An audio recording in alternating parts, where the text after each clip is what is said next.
amazing Kate Casey. Welcome back for another episode of Reality Life with Kate Casey. I hope that you have had a great week because I've got a great episode for you today. Now, remember, on Monday, I told you there were two big premieres this week on Bravo, Vanderpump Rules and Real Housewives of Beverly Hills. And for you, I've brought the executive producer of both of those shows. Alex Baskin works on a number of Bravo shows, which also include The Valley, which we will discuss later in the episode as well. So a landmark week in Bravo land. Vanderpump Rules just dropped its long-awaited Season 12 premiere. And this was with a full reset. Brand new staffers, fresh faces. Of course, there's fresh drama. There is nothing I love more than a brand new cast, especially if they've been plucked from obscurity. Now, what we do know, of course, is that with Vanderpump Rules, you're going to get a mix of aspiring actors, models, and musicians, each with their own ambitions, complicated relationships, and a readiness to stir the pot under the watchful eye of Lisa Vanderpump. Among them, with this new group, Natalie and Marcus, who've already spoken about how this cast differs from the OG crew. They said, and I quote, "There are no true scumbags in their group now," but we all say, "Oh, just give us a minute."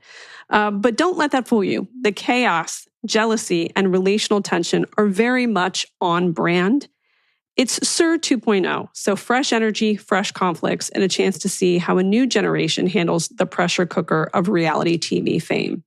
It made me think a lot about when I first moved to LA and how if you're in your 20s, you're so excited to be in this new city and everyone just wants to make it big. And what happens when you work so closely together? You spend all your time socializing with them, working with them, but also you're trying so hard to just make it. I think that's what kind of sets the show apart. And over the years, I have found what's interesting about Vanderpump Rules is both men and women both enjoy the show so much. And people that are a little bit older love the show because it brings them back to that period of time where they were without as many rules or responsibilities. And you can kind of live vicariously through the cast. So over the years, I've been known to say I thought it was getting pretty stale. And I think it's not a good thing when you've been on reality television for far too long. And so a brand new cast of characters, I love it. Then over on Real Housewives of Beverly Hills, it's season 15. Of course, they're returning with the usual glam, but buzz is high about what fresh starts and shifting alliances will really look like. You've got longtime cast members like Kyle and Erica, Dorit, Sutton, and Bose, who is in her second season. But they're going to be joined by fresh blood, fashion legend Rachel Zoe, who has been a guest on this podcast too, and newcomer Amanda. Now, Rachel especially is poised to bring something new because she's returning after years away from reality television, and she's candidly promised to dive into real emotion, a recent divorce, a reinvention of life and identity, and what it means to now stand independent and strong, both personally and publicly. And I think we all kind of love to watch people in the middle of their milestones.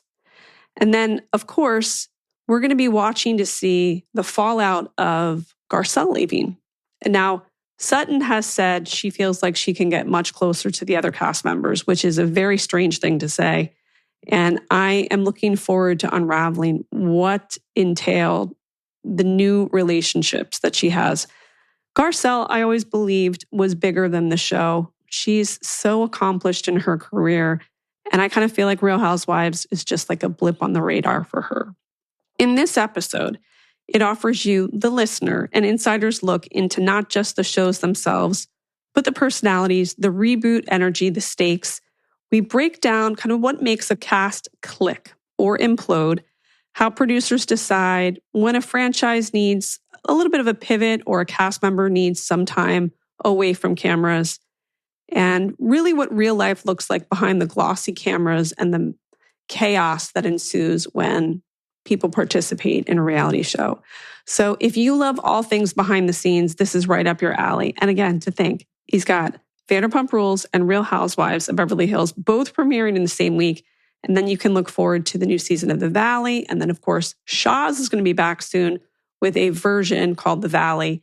And he is at the helm of all of those shows. So a fantastic window, again, into the making of these shows that you guys love and enjoy so much, just like myself.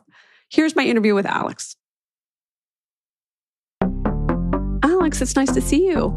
Well, it's good to see you, Kate. What a week for you. 2 big shows, 1 week. What does that feel like? Feels great because obviously it's a lot of work finally realized, and excited to unleash both of the shows, and hopefully the audience loves them. Let's talk first, and I was thinking about this last night as I was watching the new Vanderpump Rules show, how specific the person is that lives in and works in West Hollywood. How brutal a business it is to, first of all, like most of these people are moving here. Maybe they were like a big deal in their town and they want to be in a business that is relentless in its rejection. And then they're working together. And in a lot of cases, because you live so far away from each other, it's not like you can like walk down the street to someone's house. I think you tend to gravitate to one another. And that's why I think so many people end up dating and having that close social circle, because you become so reliant in a city where people are not really welcoming. I remember moving to LA and thinking there's no happy hour culture here. If you're an outsider, people aren't very welcoming. They tend to kind of stick to one another. Has that been your experience? I think that's right. And I think that there's, to your point, I think there's the common bond of largely moving to LA. I don't think there's anyone in the cast that's from LA, in pursuit of a life, a career. And so I think there's that in the first place, where I think you then have to create a home, and you do it with people who are going through something similar in life. Mm-hmm. And I think we all romanticize, looking back, that period of time in our lives anyway, because it's when you are becoming an adult, you're responsible for your own existence. You don't know what the hell you're doing. You kind of know where you want to end up, but you don't know how you're going to get there. And that's sort of the central premise of the show. And it felt like in many ways that in starting fresh, we were getting back to exactly that. Mm-hmm. And so that's the fun for us. That's sort of what the show is able to tap into. And so it's fun to recapture that all over again. I think you're so right. It's such a special time. And I think also if you've left college, or maybe you've just moved at like an 18, 19-year-old, you're sort of shedding your parents' ideology, the belief system that you were born thinking that really, that belongs to you as well. And then you go out and you start meeting people, and then you start looking back at the life that you grew up in and thinking, okay, I don't necessarily agree with that, or I'm in a different phase. And then you're in a job where you have copious amounts of time. Yeah. And then you can go on a trip to Vegas, you can work your schedule that you only work at night. And I think horrible things can often happen when people are bored. So let's say you graduate from college and you work in finance and you're working on Wall Street. It's a totally different experience than if you're living in West Hollywood and your audition schedule, it fluctuates week to week, and you may be sleeping until 10 and you don't even have to show up to work till 7. Well, that's why obviously so many aspiring entertainers or performers, and even, that term and the prospects for it mean something different these days than they even did when we started doing Vanderpump Rules in the first place. But that's why so many of them end up working in the hospitality industry, because it's a way of keeping an off-time schedule that also is fairly flexible, because it isn't like a conventional job will let you off to all the auditions that you need to go to, will give you that flexibility. It's much more rigid. So that's how everyone ends up there. The other thing is, it's a certain kind of person that gravitates toward it in the first place, because it's really social. You're on your feet. And typically, to your point, there's also a social life that can be associated with it after, where there's the proverbial, you work a shift and then you hang out after that. And so it attracts a certain kind of person in the first place. And obviously, the kind of person that it attracts is someone whose life is interesting to document on television, because they tend not to be wallflowers. Well, also, sometimes they tend to be dinglings, because all the money that they made on their shift that they spend in the hours after they left their shift. Yeah. Oh, it's already gone. I mean, that's right. So you end up taking in and then leaving for someone else. Generous tips. Then I was also thinking, when you work in a business where it's relentless in its rejection, that maybe sometimes if you meet somebody and they're not necessarily a great match for you, you might end up staying with them because you're like, I cannot take any more rejection. Yeah. This is easy. Yeah, you need to be grounded somehow, right? And that's true. And I think there's a comfort in that. But these are just they're pivotal years in someone's life, and you kind of, again, are figuring it out together. And like I was saying, you know what you want the destination to be. It never ends up exactly being that anyway, but you're too young to know that isn't how life works. But you don't even know how to get there. And the thing that you don't fully appreciate until after, and the reason that the rest of us are so nostalgic watching this or just thinking back on our own experience, is truly, not to be lame, but they are the best days of your lives. You just don't know it at the time.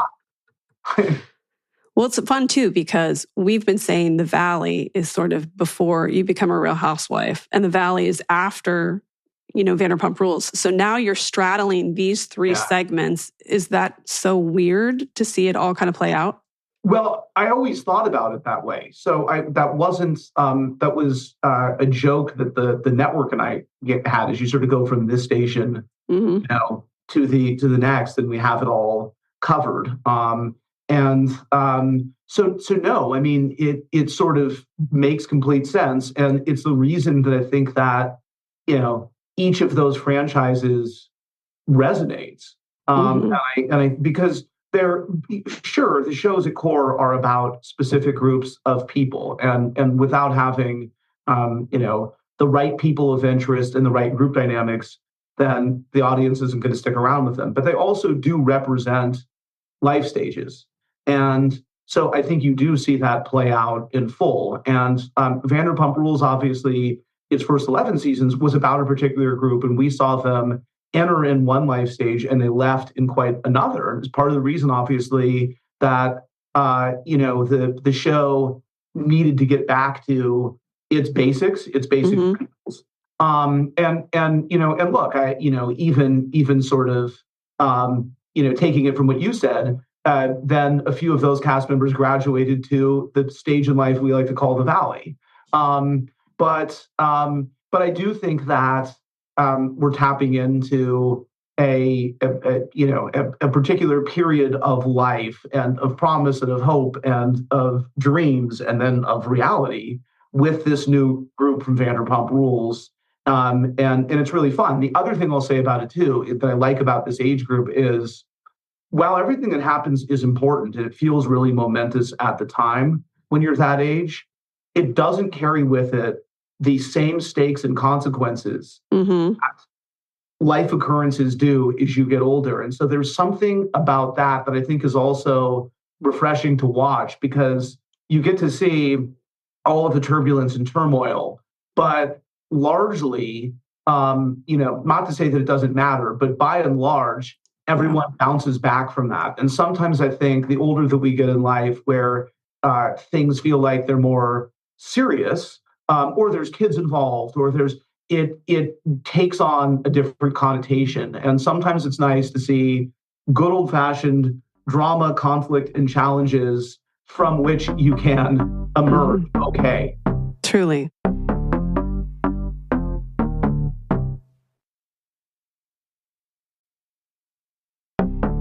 So how long did it take you to get this cast, and when did you start kind of thinking about it? Because as you mentioned, there is a point where people are graduating to the next segment in life.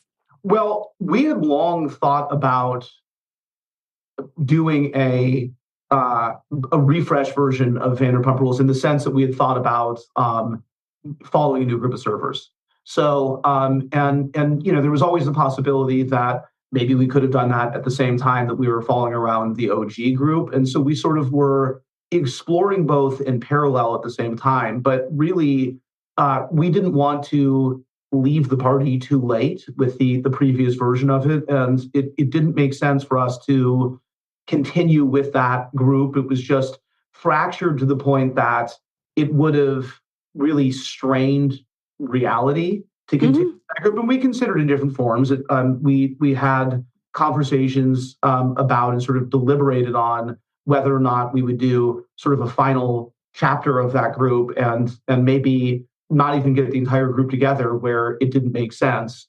But ultimately, it kind of the why of it was never really answered. Like, and I think as far as the audience is concerned, you knew what everyone was up to anyway. So I'm not really sure what insight that would have provided. And at the same time, we explored the new group at SUR, and we really were excited by what we found, and we thought that there was potential there. So, we ended up basically making the announcement about the fates of both together, and because we sort of had to, because if we would have just announced that the original group was coming to an end, the headline would have been that Vanderpump Rules was done. So you couldn't just do that on its own, but you couldn't announce that you were doing a new group without addressing the OGs, because that would have just raised the question. So we announced that at the same time, knowing that we had a lot to prove, and we knew what the reaction would be. And we knew that the audience was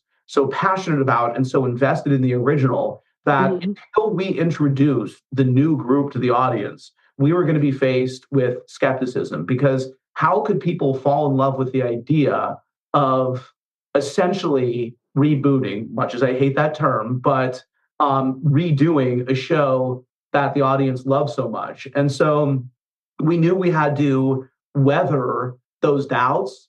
And as I always said, we can't expect anybody to fall in love with a group they don't know yet. And so part of, to me, the excitement over the premiere of the first episode is now the audience starts to get to know the new group. And we hope that we have entertained the audience. The show just gets better. There's just so much work to do, when you're introducing a new group in the first episode. So we're pleased with it, but we also, are looking forward to the audience seeing what's to come.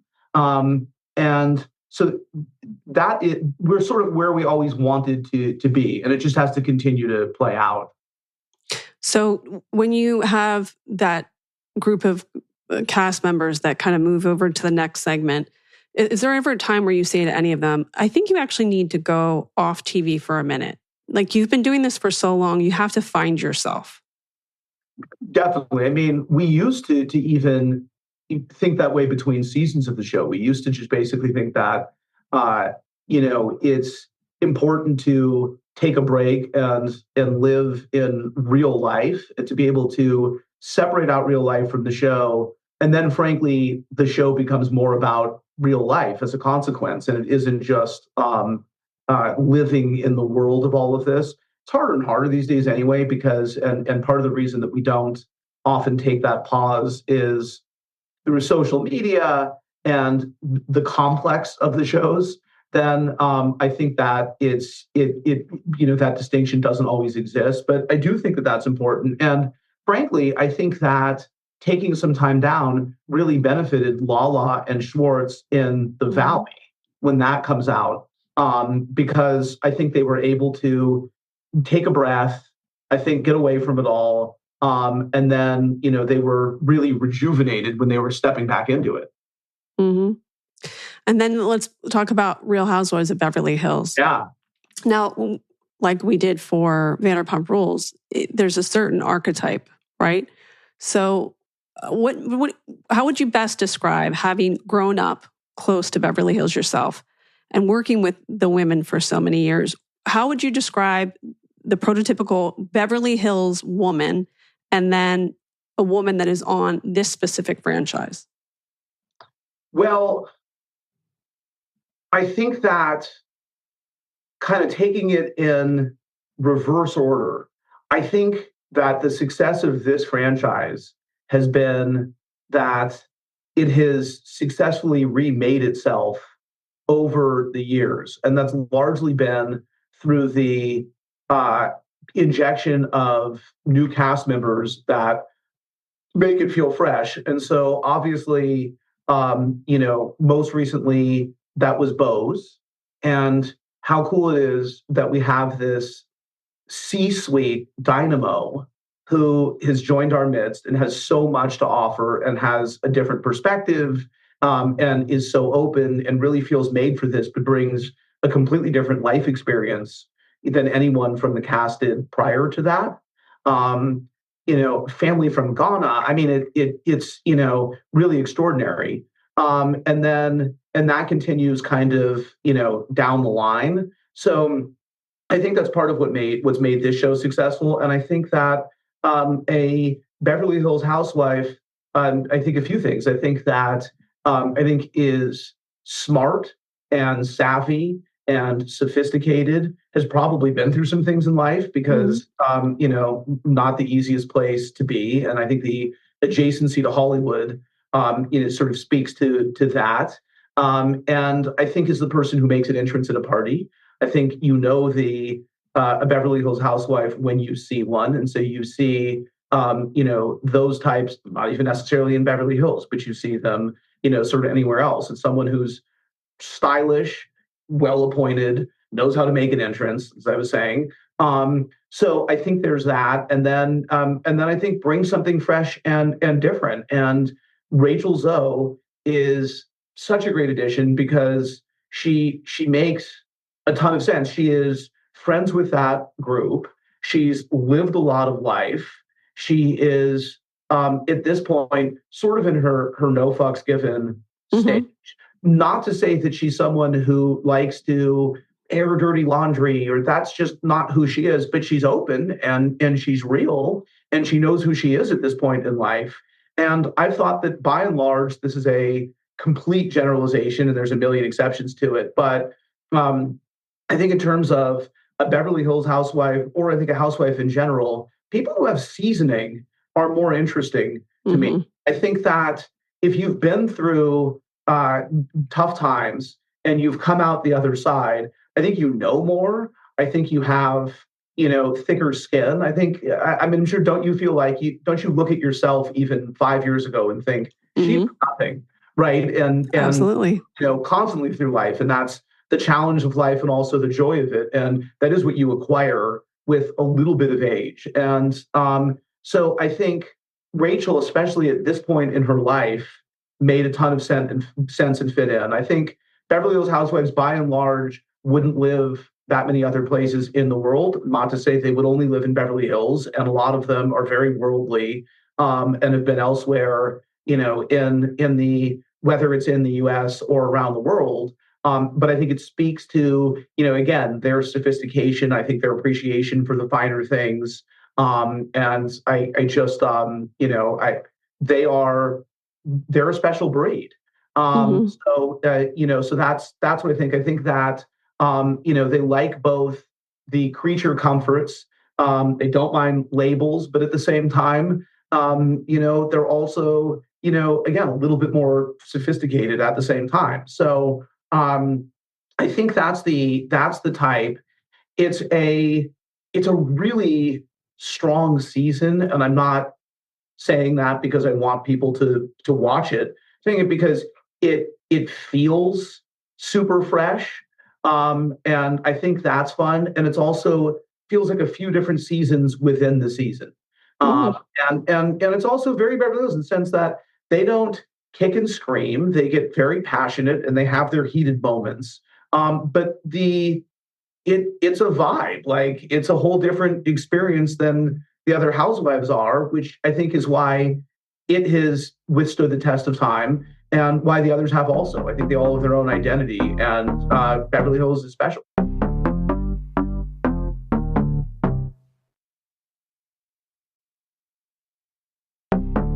How did the Rachel Zoe edition happen? Did she reach out to you? Did you reach out to her?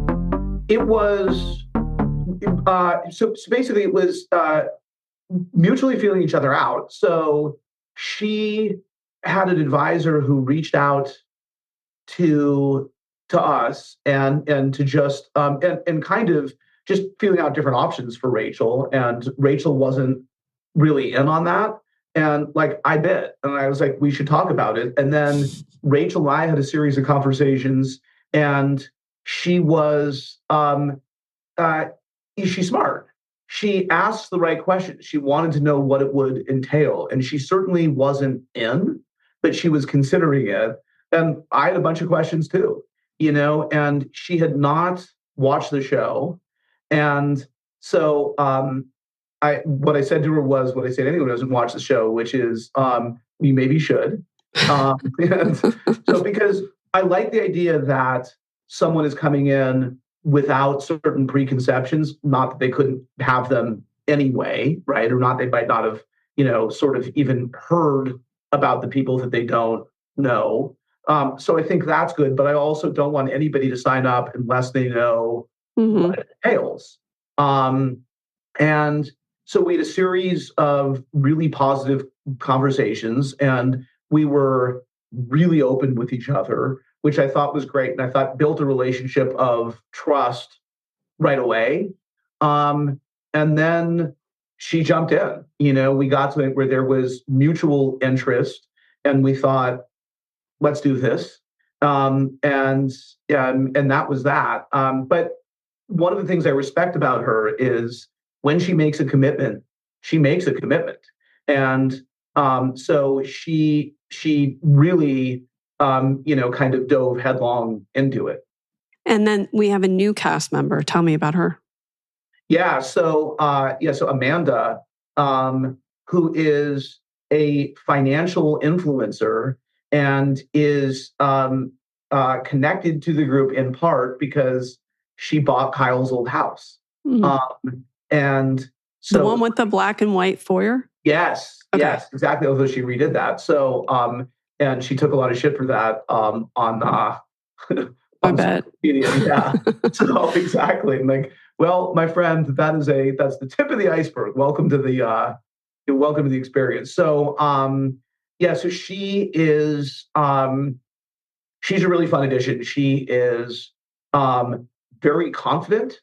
And I think in part because she is self-made and also, has a very different connection to the public because her renown comes through being an influencer.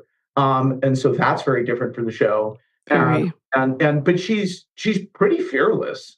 So I admire that about her because we never have like a set number that we think that we're adding. But as we were working through the group, we thought we needed to mix it up a bit. And the way that things shook out, obviously, Garcelle exited. And so the thinking was, well, Rachel is a great addition and is very different from Garcelle. But we thought, let's also shake it up even more than that. And so that's what we did through Amanda. And I think to pretty good effect. What I like about this too is that you're demonstrating, I think, that the shows have to modernize. Yeah. And with the selection of Boz, who has this business background, and then you add Rachel, who has this empire, and then a financial influencer. It's sort of interesting too, because this is a city which is an industry city. And some of them aren't really in the business of making movies or TV shows. So it seems like the dynamics are kind of fascinating too, because it's not the same story you would have seen maybe 15 years ago. No, and I think we never wanted the show, even in developing it, to be Hollywood Wives. There's a version of that show, and that's been tried many times. We wanted the show to touch Hollywood because I don't think you would be doing this show a service if you didn't have that presence. And obviously, Camille was a wife of when the show started, and Kyle and Kim had showbiz pedigree. So we had that, but we didn't want it to become Hollywood Wives. Just like in doing it now, we don't want it to be just celebrities who are known elsewhere. And I think that celebrity can take on different meanings. So, for example, Bose was in some ways a celebrity CMO, right? And so I think we have it covered, just not in the very straightforward sense, to your point. And Amanda is a modern celebrity, which is, in her version of business, which is this self-made, connected, right to people influencer sphere. So I think that we have that covered, and I think that keeps the show fresh, keeps the show interesting, and I think just gives us more places to go. What would you say is the overall tone of this season? I think a few things. I think that I think it's fun, and so I think that there's a lot of that, and I think you see the women doing cool things. There's really good travel. So they go to, which obviously we feature in the Super Teas. We go to Sedona. We go to the Hamptons. We go to Italy. So like that's awesome. And then I think that there's also real life situations that arise. So obviously we cover the developments in Dorit's situation with PK and their separation and filing for divorce. There's sort of all of that, and I think that it's not static. So I think that it shifts every few episodes, and I think you get a lot that comes in. It's never dull, and it feels like you're really moving through their worlds, which are fast moving and sort of are the whole combination of all of it are fun and high end and stressful and challenging and confrontational and then maybe fun again. And so I think that people are going to enjoy going on the ride. Now, one last thing is that I saw a clip where Rachel Zoe said she feels like she met some really great friends. Rachel came into this situation with, she knew a bunch of them. She's very close with Kathy in particular. And then I think, especially as an adult, once you're past school age, where days are planned and you spend time with people because you're necessarily in close proximity, I think going through an experience like this, and it becomes very, very real to you, where it's a sisterhood based on a shared experience in life, I think you do become very close. And I definitely think that Rachel has added to that. And Rachel's a girl's girl. So I also think that she fits in from that standpoint. She and Dorit are going through parallel experiences in life in terms of their divorces. And they're not exactly the same. No two situations are, but that's sort of an immediate connection between them. Both Jewish moms, too. That's true. That's right. Yeah. And so I think that they immediately take to each other from that standpoint. And so I think you definitely see that play out. It is very much a cohesive, real group. And again, that's the magic of this is sometimes you start with real friendships or you start with friendships that have been forged over years and years. But all of the friendships become real because how could they not by going through this together? And so that's always very cool to see. So is there going to be at one point where you have Vanderpump Rules, The Valley, and Real Housewives of Beverly Hills all airing at the same time? Or no, The Valley, the Persian version. Yeah, well, so that is yes, that is very soon. So, and I again, not to be my own hype person, but that show is fun. That show is a totally different mood than The Valley is. And it's a different cast composition, not just because they're Persian, which is great to see, and it is super fun and takes you through sort of a different experience and a different group of people. But they're also in a slightly different point in life. So that's great. The OGs are very shiny stars, and they're just made for being on reality TV anyway, because they are who they are. And that's inherently interesting to watch. But also, the new group is fun. They feel very signature, and they're very distinct in who they are, and they took to it naturally. So I can't wait for for the audience to see that. And Beverly Hills is its lead-in, so those three will be airing at the same time, and that's super exciting. And then a bunch more on the horizon. We shot the next season of The Valley. We are getting into the Jeff Lewis show. So working title Still Flipping Out, and I can confirm he's still flipping out. And so that's really fun. And obviously, he is singular as a personality, and makes for compellingly entertaining television, and kind of can't help it. And so very excited about that.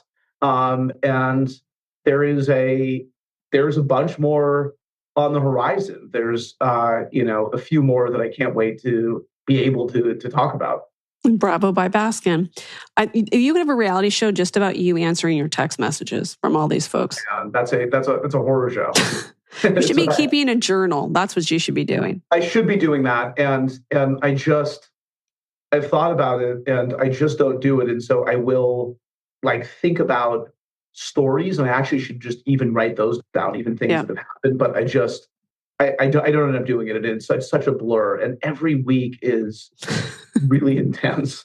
It's a slog, but it's fun. And I'm so fortunate to work with people that are extremely talented, very industrious, keep the shows going. They are the heartbeat of the shows.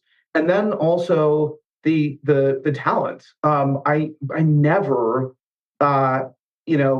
I never take for granted how hard it is to put your life out there for a lot of judgment. And they're great. And truly, there's no show without them. So fortunate to be able to do it, but it's hard. And every successive season brings with it a novel set of challenges. And so I've always thought it's easier when I've done shows that are more plug and play, that are, you're running them, more through the mill, but not shows that are based on people's lives and relationships. It doesn't work that way, but that's what makes them interesting.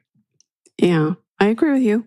So tell everybody where they can listen to your podcast. So Bravo's Hot Mic, and you can listen to it wherever you find your podcasts. And that's been really fun. That's an exploration of the behind the scenes of Bravo shows, and primarily with talent across the Bravo universe. And the whole purpose to it is just for us to have an informal, candid conversation about what it's like to be on the shows, what it's like to make the shows, and enjoy the ride through this crazy part of our lives. Well, thank you as always. Always good to see you. Thank you. The amazing Kate Casey. I want to thank my great guest, Alex, and remind you to make sure that you click subscribe. Please leave a 5-star review. I would love for you to join the Facebook group, Reality Life with Kate Casey. You can get bonus episodes on Apple Podcast and on Patreon. And on Patreon in particular, Mary Payne from Pink Shade and I have just launched a limited video series called Tell Me Everything. And in each episode, we share with the other person a story that the other person has never heard. So make sure you go over to my Patreon at patreon.com/KateCasey to check that out. Of course, you can follow me on social media. I'm on Instagram at KateCaseyCA, TikTok, it's Kate Casey, Twitter and Threads, and Blue Sky at Kate Casey. And then also make sure you are subscribed to my What to Watch list, which is essential if you are someone who loves TV.